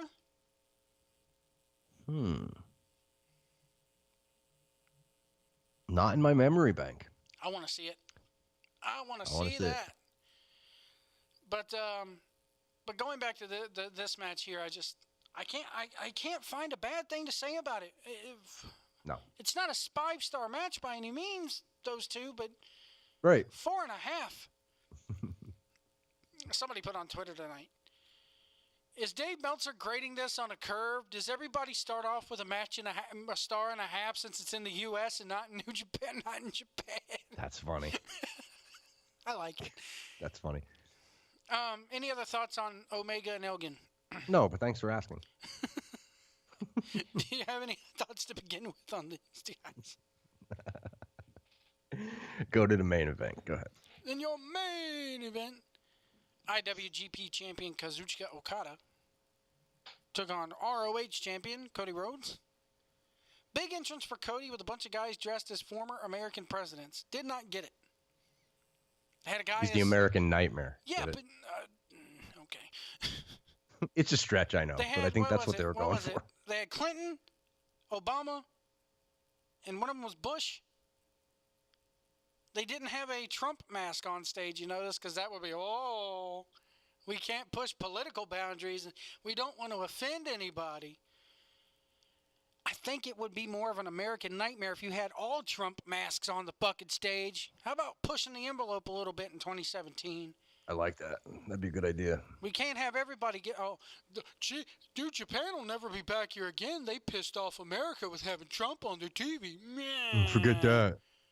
Meh. Sensitive Universe would have took over then. Probably. So good call by New Japan, I think. They wanted the Sensitive Universe far away from this shit. What about the ring gear for Cody? What about the pants? I liked it. I like it too. I liked it. It was different. I liked it. Mm-hmm. Bringing his wife out, did not like it. Loved it. I'll get to that. I'll tell you why in a minute. Go ahead, run your thing down. I mean, yes, they did the whole deal where she's driving a wedge with the Bullet Club deal, but it doesn't. This story doesn't need that. It already was there. You know? Him kissing her, though, pissed off the fans. Oh, it did. Yeah, because they it all goes back to when he very first appeared at Ring of Honor, and somebody from the crowd goes, "Shut the fuck up and bring out your hot ass wife." Mm-hmm. You know. See, this is what I wanted to say about Cody. You have a lot of problem with the Bullet Club coming off as faces, or what I'll call fan favorites. This is a Bullet Club member acting like a heel. And I love it. And I fucking love it. The spit, the rolling out of the ring, the kissing his wife because of exactly what you said when you first debuted in Ring of Honor. This is how you work as a heel. And I want to see more of this out of the entire Bullet Club. That's just it. But I think the Bullet Club now has turned babyface, and here we have this one heel interjecting himself, and it's like a drop of oil in the drinking water, you know? For the sake of storyline, I really, really, and I know you're going to, and people, I'll get heat for this because of the NWO, but I would love to see a split. Whether that's the Elite leaving, whether that's Kenny's got one group and Cody's got another. I was going to bring that up to you, man. I'm glad I you would said love to see it. Is this going to be a situation where the Elite is now the Wolf Pack and Cody Rhodes is NWO Black and White? Because, dude, I'll tell you, that is exact. He put on a clinic on how you be a heel. Yes, he did. Yes, he did. Clinic, man. He had fucking nuclear heat. You said I couldn't use that phrase in 2017? He had nuclear heat, as Vince Russo would say tonight. Well, that was AC, I think, that said that to you. I'll permit it, though. Goddamn, I'll speak for AC tonight. You're permitted. If he went to go kiss a baby, the baby would have smacked him and pissed on his face. That's how hated he was in this crowd. There was maybe 10 fans cheering for him, and every time they did, the fans would boo the fuck out of him and then start cursing out Rhodes again. I couldn't believe that he was representing Bullet Club and getting that much heat. It was so weird to see it, and I loved it. I could. I loved it. I loved every goddamn bit of it because I'm sitting there going, you motherfucking fans are so goddamn two-faced. Here it is. You're cheering the rest of them. Even right down to Bad Luck Fale, who I love. I love me some Bad Luck Fale. Yeah. And here it is. They're fucking cheering everybody else. And then they're booing this guy. And in going back to the Omega match, I love the commentary here. Again, the English commentary telling a story that you would not get with Japanese commentary because you couldn't fucking understand it. I'm not going to go buy a Rosetta Stone just so I can watch New Japan, folks. It's not going to happen. Okay? But them going, Omega claims he's the leader of the Bullet Club. But is he really? Who is the leader of the Bullet Club? We don't really fucking know. And that's where you drive the wedge in, like you said. Yep. And again, And I don't know about you, but that's why I say commentary is important with this shit, man. It got that story over for the first timers tonight. Even if you're not a first timer like you are, it makes more sense to you now where they're going, doesn't it? Mm-hmm. Now, I don't know about you, Joe, but I saw a clinic put on by Dusty's son. Yes. I mean, do you know how proud he would have been? He probably sat back there thinking, how am I going to get heat? Seriously, what do I have to do? I'm going to get fucking cheered tonight, and I don't want to get cheered. I'm the fucking heel. This is Okada. And he did exactly what his dad probably would have told him to do. And kudos to New Japan for the video packages, too, of showing what happened after Dominion with him spitting beer in his face. And yes. And fucking kudos to them for not censoring it, too, because if you listen, Omega, or Gato, he pulls out the goddamn it, and the second he spits in his face, you hear Gato go, "Oh, shit." Yep. And you heard it, and they didn't bleep it, because New Japan's not for TV PG, they're TV 14, come on. Joe, AC and me, I've said it 1,000 times, Doc and Carl were so fucking bad and offensive during their matches. They would get right up on the camera and go, "We're the best fucking tag team in the fucking world, too sweet me." And it's like, oh my God, I'm watching wrestling and they're cursing. Well, that's because New Japan, they don't know what the word fuck means. I mean, well, I'll give them more credit. They do. But it's English to them. It's the English guys. Well, Joe, I mean, let's face it, wrestling in 2017, there's Billy Gunn saying, "Suck my dick" on TV tonight. It's beautiful. Unbelievable. But I loved every second of this match. See, that's how men talk. They don't talk like 8-year-old children on Monday nights. I mean, I'm sorry. I do the CWF after show, and that's probably why they hate me over there, why I will never be official, is because I curse like a sailor. The F word was common vocabulary in my home growing up. My mother, it was every other word. Mm-hmm. Sorry. It's one of the big things me and my girl argued about when we still argue about it. Do you have to curse so much? She's a damn Christian, for crying out loud, and we're together, and it's like, no, I can't. There's something about it that I just can't. I can't go a day without saying the word fuck. I'm sorry. You know? It's ingrained in us, White. What can we do? That's right, because we're men. We're fucking atheists, and we believe that the F word has so much meaning behind it. But anyway, it's such a good word, you know? But all right, more about Cody and Okada. I love this match, man. I just, the storytelling was good. Okada, you know, can Cody get the crossroads and them hitting each other with their own moves? He hit him with the Rainmaker. He hit him with the crossroads, and hell of a crossroads it was. Mm-hmm. There was a couple DDTs in this match, or brainbusters in the, or was it? No, Germans in this match where Cody landed right on his freaking shoulder, and I'm like, good God, watch your shoulder, boy. And then the deal with Omega coming in, and he's got the towel now. Loved it. And he's going to throw it. And was it just me, or were the Young Bucks sitting there going, no, don't throw it, don't throw it? The Young Bucks are kind of neutral in all this, and they're going to have to pick a side. Yep. When it's and that's interesting, too. Yes, it's so damn good. This is how it's supposed to be done. Mm-hmm. Heels and baby faces, and the tweeners don't know which way to go. See, that's the cool thing. Like the Bucks, how they played this tonight.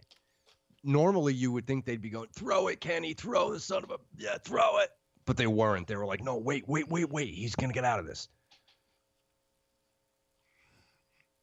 It's interesting. I could totally see the next New Japan show opening up with, in the back, you know, the press caught this earlier today, and you got Cody, Omega on the left side, arguing with Cody on the right side, and the Young Bucks are stuck in the middle, fucking pushing these two apart.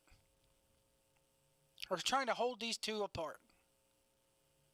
That's the next thing we should see. I'll say this. They went live tonight.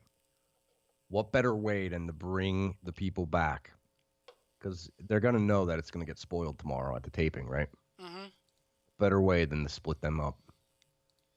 I don't think they're going to get split up at the taping. I think it's, hey, you want to see what happens next? Log on to New Japan World. Because what's their next big show after this? It's It's the G1 starts up, right? Right. So the G1 final, that'll be the next big card. I'll say this, though. Cody's the heel right now. Oh, and show ended with Omega and Okada, so it appears that they're not finished. Cody's got to do something tomorrow to Okada, or to Omega. is Cody even on the show for tomorrow? I don't know if he is or not, but he needs to be. He's got to do something. Night 2. Cody's not on the show tomorrow. You got the Young Bucks versus Roppongi Vice for the IWGP Junior Tag titles, which we know who's going over there. How many times have those two faced each other? Probably as much as Sheamus and Cesaro and the Hardys.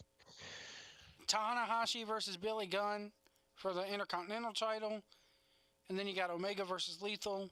Zack Sabre Jr. versus Ishii. And then the winner of those two fighting. So there's only 5 matches tomorrow. Omega and Lethal, let Cody run in. Cody runs in and screws him and just walks away. Yeah? Love it. Unless Cody Rhodes is booked somewhere tomorrow night. I mean, it's a Sunday night, so I doubt it. And he wants the bigger payday. Yeah, that's true. That's another thing about New Japan. Somebody put on there, and I think I retweeted it too. Hold on, I think I tagged you in it. I know I did. Hold on, this is so good. I got to share it. That Meltzer tweet was, so does Meltzer rate these shows on a curve because they're in the States and in Japan? Are they starting a half a star in the hole?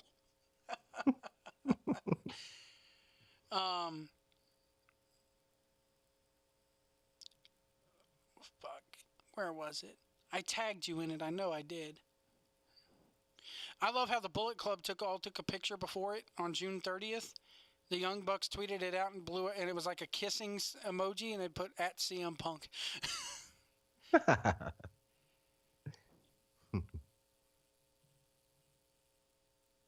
Somebody put like, are they doing this to say fuck you to Vince to prove that they got as much money as he does or something like that? Man, I tagged you in it. I know I did.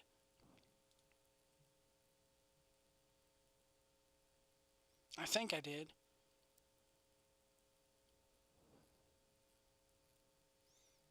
It was something like are they doing this to Vince to prove that they have fuck you money or something like that? I was like, yes, they're probably doing that.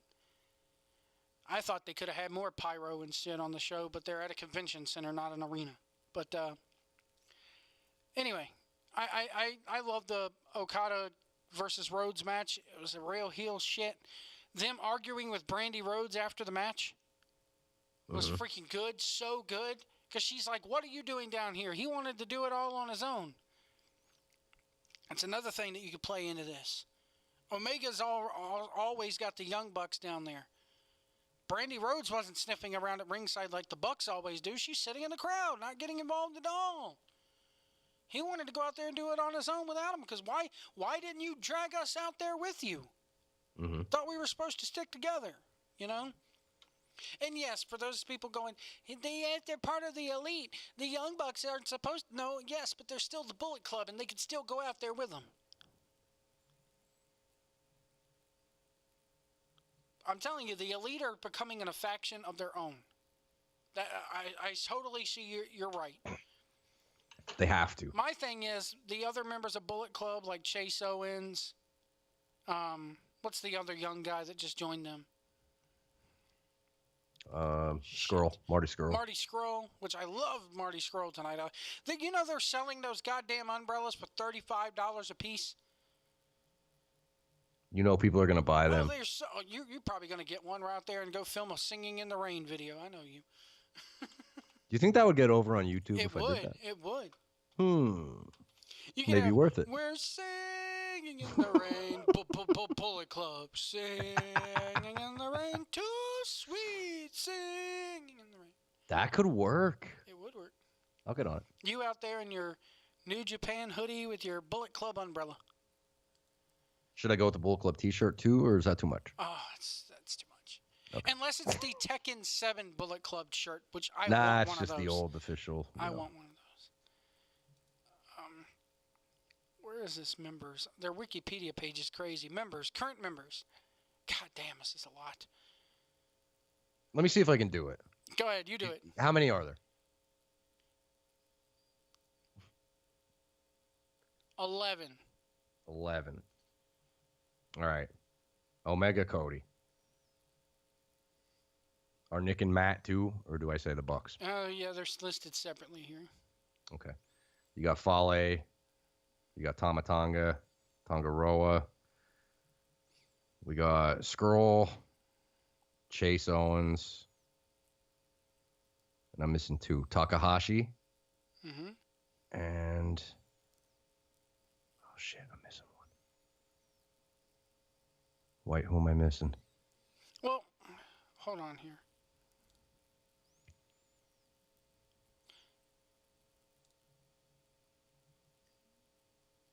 That was all of them. Oh, okay. Because you listed the Gorillas as is all in one thing, and they haven't listed here separately. That's it. That's all of them. What do these numbers beside them mean? I wonder what those mean. Probably... they have AJ Styles number version? 3, Prince Devitt 1, Carl Anderson 2. Leader. That's leader. Omega's now 4. Yeah, leader. Stars, Leader I guess. at the Bullet Club. Stars, I guess, indicates original members. Do they have Jarrett listed? No. They don't. Okay. They have as part-timers Jeff Jarrett, Amber Gallows. Is Haku listed? King Haku is listed. Ah, okay. La Commandant or La Commandante. Okay. He's a CML guy. It says he joined in October of 2013 was his first appearance. Yeah, that's before. Mephisto. Okay. Ray Bucanero. And I know the American fans are going to say terrible, but it's terrible. Mm-hmm. I believe. I think it's French. Or no, it's Spanish. El Terrible. Spanish. Yeah. Subgroups. Now we're getting into the... I'm surprised the LWO in here. The subgroups, you got the Young Bucks. The Super Clique, which were the Young Bucks and Adam Cole. The Gorillas of Destiny. Gallows and Anderson, they list here. The Elite. And then Bullet Club Latino America, which is La Comandante, Mephisto, Ray Bucanero, Tamatanga, and El Terrible. So. Okay. But man, I totally want to see that, what you're talking about, the sub-faction. The problem is, are there enough factions already in New Japan? Do you really need to split it up into 2? You're running into NWO, WCW territory if you do this. And that's what people are going to compare it to. You are. But it really makes sense right now. I mean, how many factions do you have in New Japan? You got Bullet Club, Chaos, the CMLL, blah, blah, blah, blah, whatever they're called. They fought tonight. I can't pronounce the name. You got the ROH. They classified Ring of Honor as a faction. So that's 4 different fucking factions you got right now in there alone. Is there anybody in that company who's not associated with a fucking faction? Yeah, like your Ligers and that. They're kind of considered just New Japan. You know what I mean? So they like fight for the company kind of gimmick. Like all those kind of guys.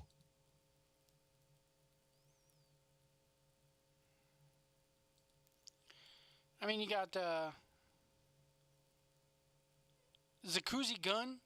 Are they still a faction? Oh, yeah. Yeah, I forgot about them. Great Bash Heel. The GBH. Yeah, they're kind of done. Chaos. Mm-hmm. The Bullet Club. And that's pretty much it right now. And then you got Los Lucha Chinese or Japanese, whatever they're called. Let's go to Reddit. That's always a nice, reliable source here. White, it's getting late or early. It is. So you got Chaos, Bullet Club, Los Ingobernables de Japón. Did I pronounce that right? Close enough. Tanahashi is factionless. Shibata, where was Shibata at tonight?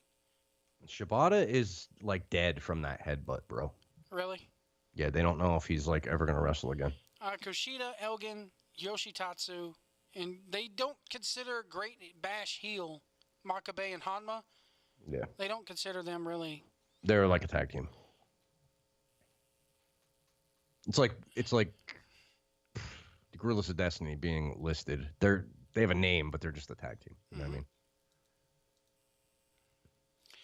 There was something else I was going to bring up to you tonight, man. I think you stole it from me when you said that they were going to split them up because I want to see it. But the problem of it is, once it happens and they fight each other, where do you go from there? Well, let's do this, and then we'll close it up. If they do any kind of split, what do you want to see? How do you want to see the split go down? I would love to see it. Here's how you split them up, okay? This is just my preference, and I know people are going to go, no, you can't do it like that because of merchandise. It's going to crush them. It's going to crush them. No, it won't. I want to see the Young Bucks go with fucking Cody. They're fucking heels. They need to be treated like heels. They're sniveling little fucking weasels. They're going to go where the money is. That's their gimmick. Right. My thing is, one of these guys has to capture the belt before anybody turns on anybody. Or else it doesn't make sense. I think it makes sense now. You know, the main reason why the Giant turned on Hulk Hogan in the NWO was because Hulk Hogan stood there and goes, as long as the title's with the NWO, as long as the title's on me, we're golden. And it worked. Because then Big Show was sitting there like, you mean as long as the title's on you, we're okay. And Hogan's like, no, man, as long as it's on the NWO. And Big Show's like, well, why can't I have a shot? And then Hogan had the guys turn on him because Big Show kept pressuring him for a shot. Yeah, but at this point, I don't think you need the title after tonight. Yeah, you're right.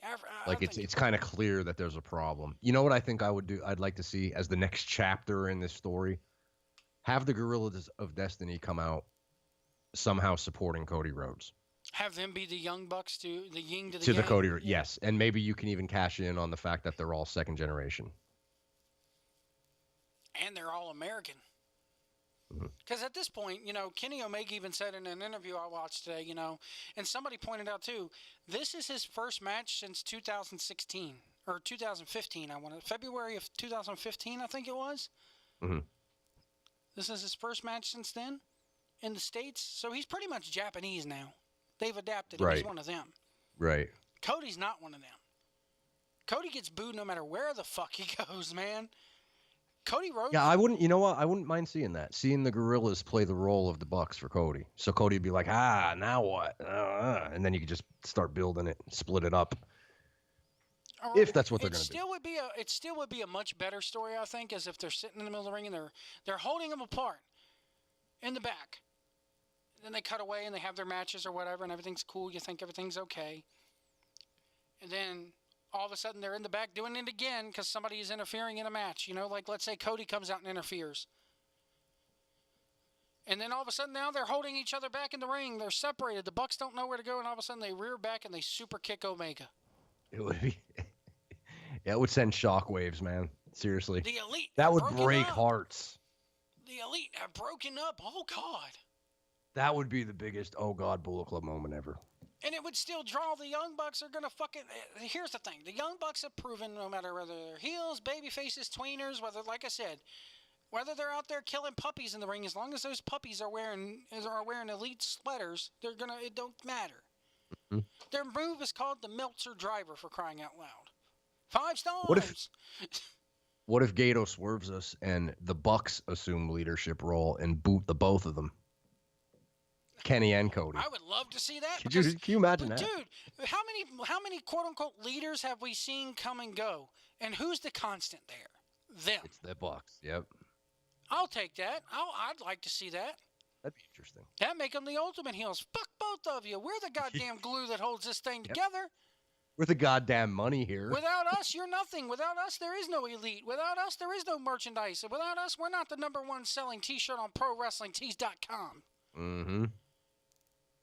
Ooh, that would We be got a interesting. deal at Hot Topic, and guess what? We didn't need to be members of the goddamn Bullet Club to do it. Yep. It's our names out there on Hot Topic. It's our faces out there. It's Eat Sleep Super Kick Party Repeat, not Eat Sleep Omega Repeat. That would be awesome. Could you imagine? Dude, I like that idea most of all. Have Matt Super Kick Kenny, have Nick Super Kick Cody. Fale comes in there and they order Fale, beat the fuck out of him. Fale comes in there and beats the fuck out of him. Chase Owens, he's the young boy of the group. He's looking at, I don't know what the fuck to do, and all of a sudden he starts hammering away on Omega. Yep. Isn't Omega supposed to be the one that brung Chase in? Because Chase is very new to the Bullet Club, I think. He's not even been there a year. Yeah, I watched Chase Owens before. I can't remember if he there, came in under AJ. I don't know how he might have overlapped. It was right of overlapping, man, because he's only been over there for about a year or two. When did AJ leave? AJ left Royal Rumble of last year. Last January. Shit, I can't remember when Owens came in. Let me check here. Go ahead. Let me check here. Owens, I remember when Owens was wrestling on the Indies, he was NWA Light Heavyweight Champion.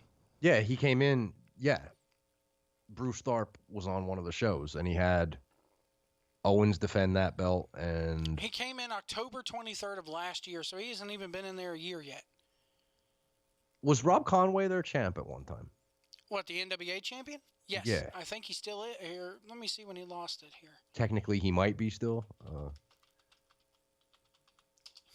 Rob fucking Conway? Dude, I think he might have been on a New Japan show like 2-3 years ago. So your current NWA champion, you want to know who the first one was? Orville Brown back in 1948. And I love how they list all these old champions as house shows. There was nothing good but house shows back in the day. Yeah, it's true, yeah. So the current one is Tim Storm out of NWA Texoma. Conway lost it in...